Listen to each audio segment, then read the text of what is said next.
నుంచి తాను నీలో లీనమైనది ఆదిశక్తి ఆకృతి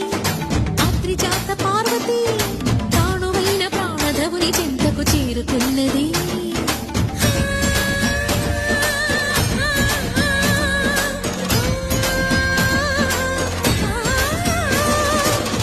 భువికి తరలించేలా ధరణి దివిని తలపించేలా